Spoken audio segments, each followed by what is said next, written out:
Hello and welcome back. This is video number 7 and we're going to dive right in and talk about setting up your autoresponder series. So once you create a list, you need to set up an autoresponder within GetResponse. Now understanding how an autoresponder works is actually more important than understanding the technical parts. The technical is actually very easy. Understanding how an autoresponder works is crucial because then it doesn't matter if you're using GetResponse or any other service. This can actually cross different platforms, as long as you understand the concepts. Now, an autoresponder allows you to choose when you email your subscribers, the time zone, all of that.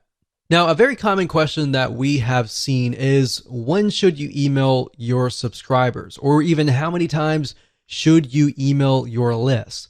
And while I can't give you an exact answer, I can say that it really depends on your audience. If you've done the proper demographic research and you understand somebody's typical day and all of that, then understanding when is the best time to email them is actually quite easy. Now, the beauty of GetResponse is that you can set it up to email them following the same time that they signed up, meaning you can catch them at the best time that they signed up. So let's say, for example, that one of your subscribers signed up on Wednesday at 3 p.m.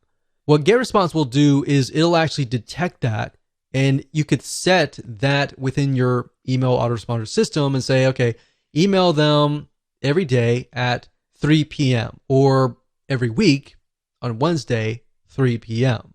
Now, you don't have to do that. You can actually set it up differently. You can set it up so that they receive an email every day, every other day, or once a day, and then you skip 2 days, and then you go 3 days.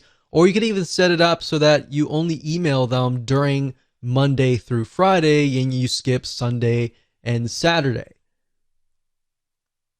Now, the only time that you would want to do that is, let's say, for example, that you're a local business or you know that your audience is not going to be available during Saturday and Sunday.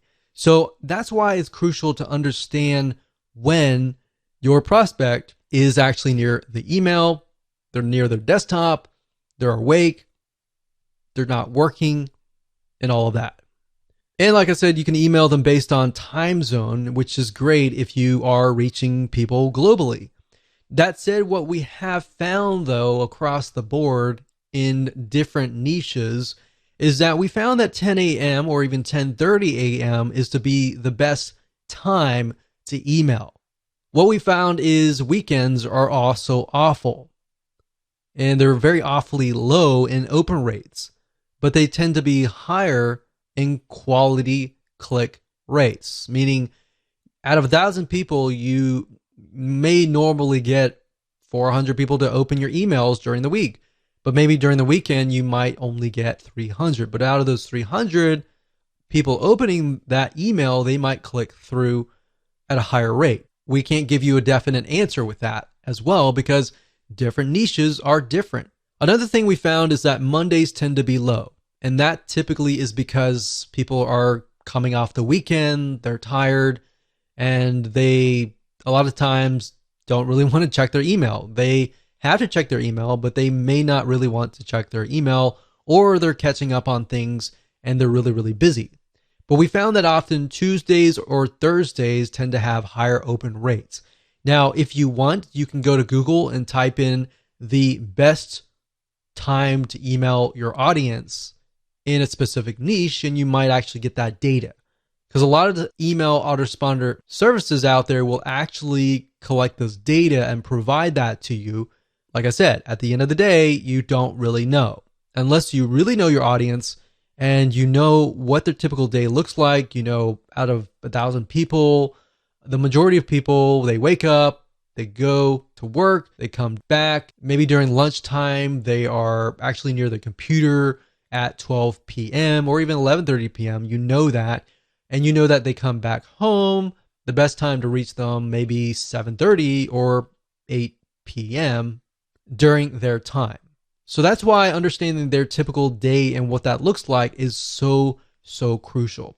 So now that I've covered some basics here, let's jump right in, go to GetResponse, and I'm going to show you how to set up an autoresponder series using the GetResponse system. So there are two different ways to create an autoresponder series. You can either go under email marketing and straight to autoresponders, or you can go the roundabout way if you're at the contact list section and go under contact list, go where we showed you earlier and select show autoresponders. But if you select that, you're essentially going to be sent over here. So it's just easier to go here.